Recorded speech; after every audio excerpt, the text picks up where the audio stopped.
Welcome back to another episode of Rotary in Action. I'm your host, Marshall Tisdale.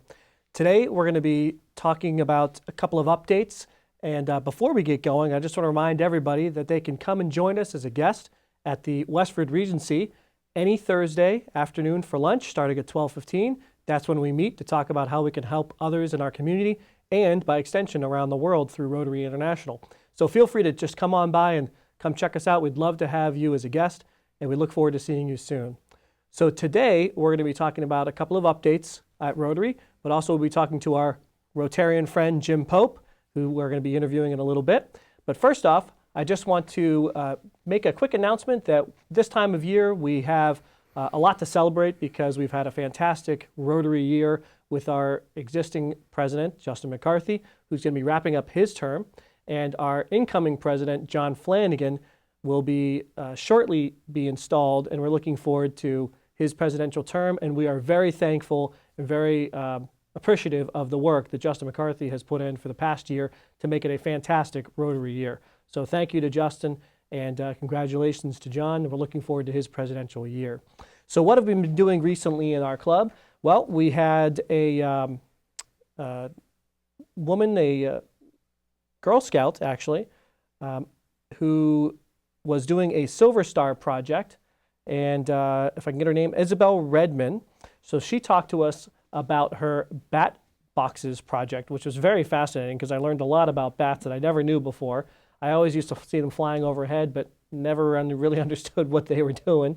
But apparently they eat a lot of mosquitoes and other insects, so they're great to have around the neighborhood. And her project is called Operation Bats Bite Back. And so her project was putting together these bat houses that she makes herself and giving them to different community spots around Westford and also having them for sale to raise funds. So that's her Silver Star project, and we were able to help out, I believe, a little bit there. So we were very honored to have Isabel coming in and talking to us and sharing her story about the Bat Box project.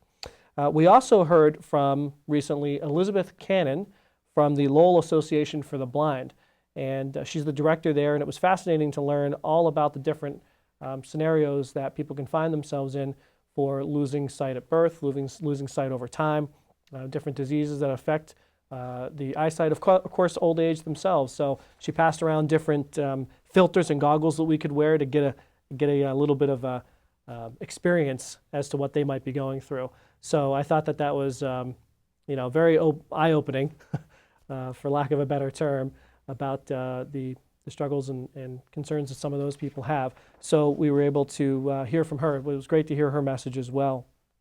Another big update is the Summerfest for 2015 is quickly approaching. August 22nd and August 23rd are the 2 days for the Blues and Brews Festival on the first day, and the second day is our Pig and Pepper. So if you've never been, this 2-day event is quite a lot of fun at Neshoba Valley ski area each year. The Blues and Brews Festival is an absolute blast where we have, I don't know how many vendors, Jim, got a bunch. 50 different vendors, food vendors, craft vendors, merchandise, lots of different things to walk around and take in. But also at the same time, we have a lot of microbreweries, over 20, possibly over 30 microbreweries this year coming in to show us their products, and everybody gets tastings, as well as, of course, an all-day blues festival and blues music along the way. So that's a fantastic day. The second day is a little bit more geared towards the family and kids. The Pig and Pepper is a lot about barbecue, and it's a lot about fun for the family. So we have a bouncy town or bouncy city now. It's a lot of bouncy houses. Kids have a lot of fun there.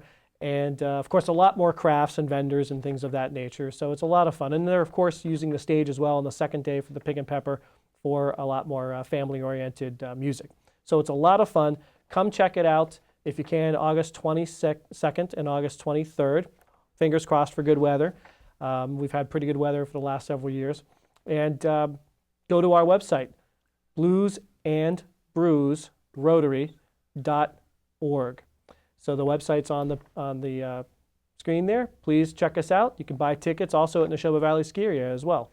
So we look forward to seeing you there. Thank you for supporting, because all the money that we collect and we raise goes to charities throughout the local community and the international community as well. And it's all run by us volunteers at the Westford Rotary Club with a lot of help from a lot of other volunteers. So thank you very much for that. We look forward to seeing you there.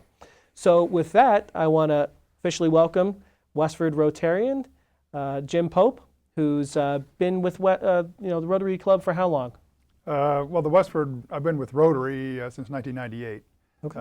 And the Westford Rotary, I think about 2006, Right. 2007. And how did you come to Rotary? Because I know you've been in a couple of different clubs, but also in a couple of different countries. Yeah. So kind of tell us about your story. Well, I accepted the job as Dean of the Business School at the University of Toledo in Ohio, and sometime within the first 2 weeks I was there, one of the senior faculty members walked in. He says, "You realize it's traditional for the dean to belong to Rotary." I said, "Okay." He says, "And the school will pay your dues." I said, "I'm in." So he took me to the first meeting, and it was what we might call the downtown club. Toledo's a big city. There's about 8 clubs in the city. But the downtown club had anywhere from 400 to 500 members, depending on That is the a year. lot of members. Yeah. It's a lot of members, typically 200, 250 at a meeting. So you didn't get to know everybody. Right. And the way it really worked, so you got to know people, was they had a very extensive committee system. And so I signed up for the international committee, and there were about 10 or 15 of us on that committee. And we approved projects that people asked us to approve, or came up with projects of our own, but things that the club could do in the international, from the international aspect. Did the club of that size, by the way, is very large. Did they raise funds and typically favor local projects, or did they favor international projects? A little bit of both. Well, the club had upwards of $100,000 a year to spend Wow. from the foundation. So it was a mixture of everything from helping local kids with disabilities, helping out in the schools.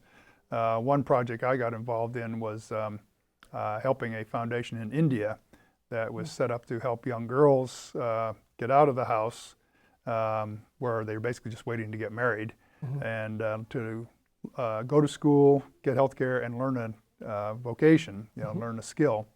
And they wanted to teach them to sew so they could work in the fabric industry there. And our club bought a room full of sewing machines for them. I think it was Wow. $10,000. So Well, that's amazing. I actually got to go and visit them there. So it was, Oh, did you really? So yeah. not only you had a hand in kind of designing the project and raising funds, but then Right. you saw it through by actually going to India? Yeah, it was. Wow. Well, I was scheduled to go to India anyway to teach a course for the university, and when it was actually, the project was initiated by a group of Indian students at the university, and they came to our committee, and I said, if we approve it, I said, I'm going to Coimbatore. How far away is it? Oh, it's very close, they said. I said, well, I could go for a visit. So I got there, and I was teaching the first week, and I said to the people there, I told them where I wanted to go for the weekend. They kind of looked at me kind of strange. Well, it turned out to be 600 miles away. Oh, wow. I had to fly. Maybe close by their standards. I don't Yeah. know.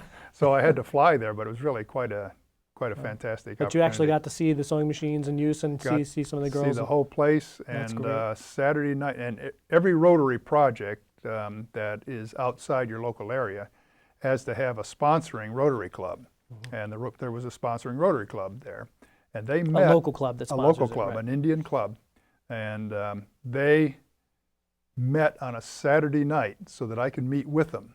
And they had a large group of people come. Wow. I mean, I can't imagine a club in the States just saying, okay, we're going to meet Saturday night so this guy from India can come and talk to us, Right. But that's what happened. Well, So, it must have felt really good to be a part of that whole project and to see it from the beginning stages and right to the end stages. Yeah, oh, it is. And just to see what they're doing for those kids. I mean, these girls, they said their objective in life was to not get married till they were 18. Wow. Now we think, Yeah. 18, well, they're used to being married off at 12, 13, 14, Wow. from the rural areas. So it was Do really, you happen to know if that project is still going today? it's still going. I still keep in contact with the guy who runs Wow. it. So, and they spend all their money on the girls. I mean, I was there. They have no infrastructure. Let me Right, tell you, right. the roads are terrible and things. Pretty but- remote part of India. Yes. Yeah. Yeah. Well, the girls are from a remote part. The Mhm. foundation itself is near one of the larger cities on the East Sure. Coast. They're doing good things. And Rotary is very popular in India. Right. Very popular. I went to a number of clubs when I was there, and they really believe in the service above self. Sure. So the people who have made their way in business want to give back and help the people who aren't quite so fortunate. Well, that's one of the powerful things that I feel with Rotary is that we can be a part of the Westford Rotary and be certainly a part of our communities, but how do we impact other parts of the world? And Rotary allows us to do that by extension, just by being a member of the Westford Rotary Club. We get to hear great stories just like that on a weekly basis, and we ourselves get to be a part of some of that when we do international projects through grants from Rotary International. So it's a really great way to have an impact very far away from where you might be without a whole lot of heavy lifting, actually, or as much as you want to do. And so you've had more experience internationally as well, right? I spent 2 years abroad back in the early 2000s in Germany and visited a number of clubs there. The German clubs still allow men-only clubs. Oh, really? And so I was near Wiesbaden. I hooked up with a mixed club, as they call them there. But one of the things that was fascinating to me is you go to a Rotary Club, and if you're Rotarian, you just walk in, and they say welcome. Nobody says, what are you doing here? Right. So you're always welcome in a Rotary Club. And they all have, the meetings all have, it's a Rotary meeting. Right. But each club has its own characteristic. And in terms of the service above self, they take very different avenues. The one club in Wiesbaden that I visited a lot, they picked one local, basically a home for unwed mothers, and all their money went there. They said, we can make the biggest impact if we give all our money to this one place. They adopted one project and put all their whole heart and effort into that. All the money went into that. Right. Others are like the Westford Club. We have a lot of little projects and a couple of major ones, but we kind of spread ourselves out, which, both ways have their advantages. In Wiesbaden, there were 5 clubs and 5 Rotary clubs, so they could do that, and there were other Rotary clubs. Westford, we only have 1. Right. So to serve. And you have the club is run by our members, and we have lots of different personalities, and we get to come together as a group and say, well, what do we want to do? How do we want to help those around us and internationally? So we get to decide, which is kind of fun. Yeah. I think something people overlook too is Rotary's fun. Yeah. You get to meet together with colleagues every week, and in traveling abroad, well, not just traveling abroad, but other places. I've been to a Rotary meeting of Oktoberfest, for example. Oh, wow. I mean, that was something. That's been a really fun one. And I went to one in Antibes, France, where the program was a belly dancer. Wow. So you never know what you're going to find. But you bring up a good point, because there's a lot of camaraderie around Rotary, and there's a lot of fellowship, as we say. So you could be anywhere in the world and find a Rotary club, and you've got potentially instant friends. Right. And it's a great, nice, warm way to get introduced. Or we wear our little lapel pins. I was at my niece's wedding in Worcester just a few weeks ago, and there was a guy with a Rotary pin on him. Well, it turned out to be the husband of my brother's sister-in-law. Wow, so from California, Unbelievable. So we had a good time talking about what our clubs did and that kind of thing. So, but you have that instant connection when that happens. So, and again, it doesn't matter where you are in the world. There are millions of Rotarians around the world. And so you're bringing it back a little bit locally here to Westford, you're obviously helping out a lot with the Blues and Brews Festival, and your role is vendors, right? Can you tell us a little bit about what kind of work you've been doing on that? I started it a couple of years ago. I was kind of anointed to do this, which was fine. We have, as I said, about 50 vendors, and it's a mixture of food vendors. We might have 10 to 15 food vendors, ranging from barbecue to ice cream to kettle corn to whatever. And it's fantastic food. Oh, yeah. Yeah. And we have craft vendors, people selling things they're making themselves. We have service vendors. We have a chiropractor.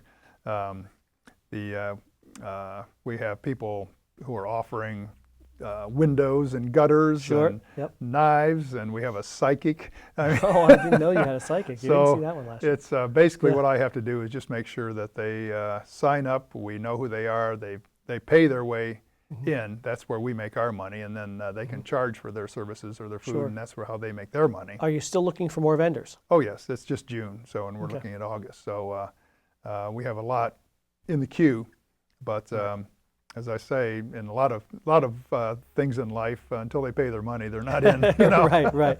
And of course, as we did mention, it's all for charity, so we're not trying to make a profit here. We're trying to make as much money as we can after expenses to be able to give it away. And Right. some of the, remind me, some of the charities that we've given money to, of course, the Blister Buddies, Multiple Sclerosis Right. Society has been a big benefactor of ours. Right. Habitat for Humanity is another one that we try to sponsor as much as we can. Locally, Road and Bush is The Road and Bush Community Center here in Westford, absolutely. yeah. We've given and, money there. I think somebody said the Westford Education Foundation. Yep, absolutely. And Boy Scouts and Girl Scouts. Right. We also offer the sort of a deal for them, like the Boy Scouts or the Girl Scouts can come in and help. They pick up trash, and they might We need a lot show of people around. volunteers. It's a lot big of event. volunteers. Yeah. And essentially, that's their way of contributing to us, and then our way of contributing to them is to help them out with their Eagle projects and their Silver Star projects and things of this sort. Well, with a 2-day event, many hands make light work, as they say, and we need all the help we can get. Well, we have thousands of people come in, and you just need lots of volunteers to deal with them. And it's gotten a lot bigger too, because when my first Westford Blues and Brews was years ago. It was at Kimball Farm, and definitely a packed crowd there. But we've gone over to Neshoba ski area, and it's just really blossomed, and it's gotten bigger and bigger. And surprisingly, you get people who come from all over, other states, who come to hear the blues music and come for the fun. So it's a great family event. So we need a lot of help that day. And we get a lot of it from the Westford Rotarians themselves, but also Rotarians from other communities. clubs, Littleton and Air has helped out in the past. And what we always need is as much help as we can get. So. And we get vendors from all over too. It really amazes me how far some of them will come because they've heard about us. Right. And that it's a good weekend, and we get vendors that come back year after year. Now, some come once and don't come back again because people weren't interested in what they were doing, but that's business. Absolutely. And I don't begrudge them that. And we always have about half our vendors are about new people. About half of them are new people coming in. Wow. So the word spreads. People hear about us. So Jim, as a Rotarian, what are you looking forward to over the next couple of years? From the Rotary Club. Well, I think the things I've had all along, perhaps it's a little different for me. I'm retired, so I'm not looking for business connections or networking in that sense. So for me, it's the camaraderie to go out on Thursdays and meet with people, plus our social events, and the opportunity to participate in a thing like Blues and Brews. There's a lot of Rotary clubs in this area, and wasn't from Westford. I lived in Carlisle, so I could kind of choose which one I wanted. Right. And I visited almost all of them and chose Westford because, number one, I like the people in it. I like the ambiance or the atmosphere of it. And I like the idea that they're raising money with this Blues and Brews. Right. Every club raises money, and some ways I like, some ways I don't. This one I really enjoy. Yeah, I find it's a lot of a personality thing. Some projects are a little bit more low key. The Blues and Brews is a lot of work, but it's a lot of fun, and it's really rewarding when you see you're sort of halfway through the day on the Blues and Brews, and you see everything's working pretty smoothly, and all of a sudden you say, "Wow, this is going to come off without a hitch again this year."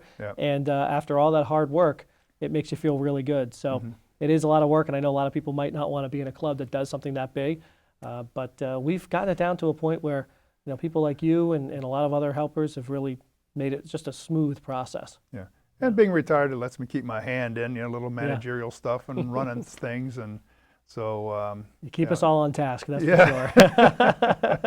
sure. Well, it's been great talking with you, Jim. I really appreciate you coming on and sharing your story from the Rotary clubs that you've been involved in, and we're very thankful and happy to have you here, of course, at the Westford Rotary Club, because you're such a big help. But we appreciate you being here. Thank you very much. It's been my pleasure. Thank you, Marshall. So what we're going to see next is hear a little bit from a Rotary Club of West Jacksonville, Florida, where they have been working on what they call a miracle camp or miracle program for kids in need. So take a look, see what you think.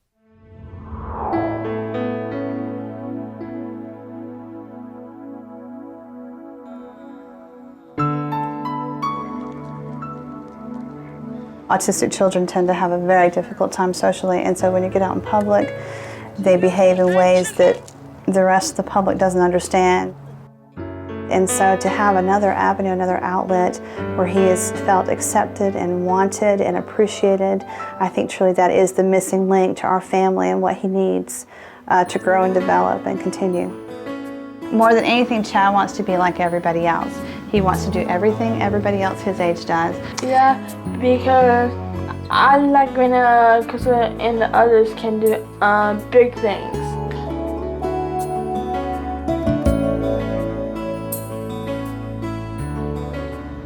The Miracle League is a program or league that allows children with disabilities of any kind to play baseball. Our motto is that every child deserves to play baseball, deserves to play like everybody else. 3 of my other boys are very sports-minded, and Chad has not been able to participate, and he's voiced to me many times through the years how he wishes he could play ball. And so when we saw the park being built, we were elated and immediately contacted Carrie with the Miracle League and are ready and eager to play. But this league provides a place with a synthetic field that allows the children to play, whether they're in a wheelchair, a walker, just the ease of use, or gives them the ability to play on that. These kids have in this area have needed this for a long time, and it's about time they've got it. The Miracle League Park is a project that actually came about from my visit to the Rotary International Convention in Barcelona, Spain. My president-elect and I were over there for the conference and were approached by another Rotarian from another part of the world, and he told us about a project that he was doing in his club. And when we came back to Jacksonville and I told the story about what we had heard and challenged my club to look at building one of these fields in Northeast Florida because one didn't exist at that point. Of course, we had no idea how big of a bite that we were taking. We knew that the cost estimates originally were soaring up to $500,000, and we knew this is going to take a lot of years to do this. We're actually using it for T-ball. We're using it for free. There was only one person in our club who I knew would take that project and get the ball and run with it, and that was Craig Hartwig. Professional stuff I pulled from my career was as a landscape contractor and designer was we design actual sports facilities, different types of landscape, land planning, and things like that. We knew that we were going to need to build dugouts. We were going to need to drop a lot of concrete. We were going to need asphalt. We were going to need chain link fences, all types of things. But we needed to carry it through, and we needed the money to do it. I remember one Rotary meeting, I stood up in front of the club and I said, "You're going to be getting phone calls from me because I've got everybody's name who's in the construction business." And the response, it blew me away. I mean, it really did, because these people started rolling in, and within about 6 months, I had over $100,000 in in-kind contribution. The whole field itself was done from donations, not only from the club, but also from the community. Everything that you see, the fence, the field itself, the concrete, the asphalt, the stuff underneath, the grading, all of it was donated with in-kind contributions or actual monetary stuff. It turned out, it got to the very end, and we knew that we needed a big dollar item because we had to buy the AstroTurf-like material that actually goes down on the field. It was our biggest, basically, nut to crack. It was going to hold up the field or stop it in progress, and we were fortunate enough to get a donor that actually stepped forward. The surface itself is a very specific fabric, and it is very costly, and so that's where they needed the funding, and I contributed $86,000, and I'm not sure, but it didn't cost a little bit more than that. And that sort of brought the whole deal to fruition. Of course, we named our field the Lou Brantley Memorial Field, but he wasn't just an ordinary guy. This guy was a past senator for the state of Florida, a former Rotarian who had passed away. Children with special needs were always very special to him. His younger sister has cerebral palsy, and he's always cared for her and made sure that she had a decent life. When we found out Lou had cancer, I was president of the club, and he came up to me and he says, "You have to continue with this project. This is a good thing to do." It was just an absolute thrill that the field was named for my husband. I'll never forget the day, the first time I rode out there after it had been under construction, and I rode out there and I remember rounding the corner and just seeing this field there and realize it's one of those things where you look and say, I can't believe this happened. That's right. All right, Corb. You ready to go? Ronnie?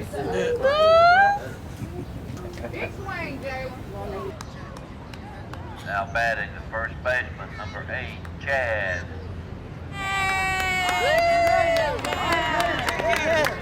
Come on, Chad, knock it out of the park. Go, go, go. Woo! Go, Chad, Chad, all right, woo, way to go. Is progressing on pretty far, way beyond what we thought he could do. And then seeing him play first base like his big brother, that was neat to see him do that. And also to see him get a hit, just, you know, and the same feelings I had of seeing other sons get a hit and run the bases. It was just a great feeling to have all that. I feel like he's doing something that a lot of people say he wouldn't be able to do, that people say he couldn't do or can't do. He's doing it. He's proving them wrong. This is great. This is great stuff. Watching all the kids have a good time, enjoying it, all the kids helping them, the interaction, it's just wonderful. It's a great place to be today. They're having a great time out there. I mean, for years he's talked about, I want to be on a team, I want to be on a team, I want to be on a team. And I've had to say, Dad, I'm sorry, there isn't one yet. And so I have to say thank you so very much, Rotary, for fulfilling my son's dream of being able to play ball. I think it probably has been the best thing that happened to our club because it really made you be a Rotarian. We had 150 members of our Rotary Club, and now we have 150 Rotarians. And I think back to that day in Barcelona saying, can we really do this? Everybody gave what they could, and they didn't give more, they gave what they could, but they came through for you. That's what Rotary's all about. You talk about service above self. That is service above self.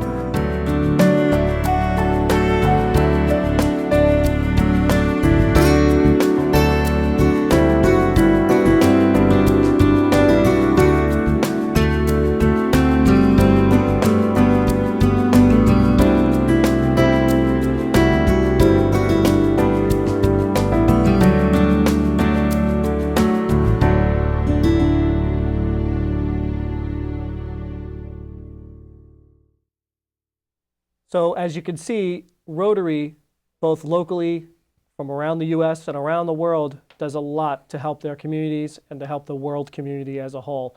So again, we thank you so much for joining us for this edition of Rotary in Action. I'm your host, Marshall Tisdale.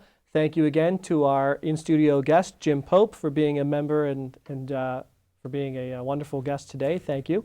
And we urge you to join us next time. In the meantime, please look up the bluesandbrews.com or bluesandbrewsrotary.org, I should say, and come join us. We look forward to seeing you there. Until next time, have a great day.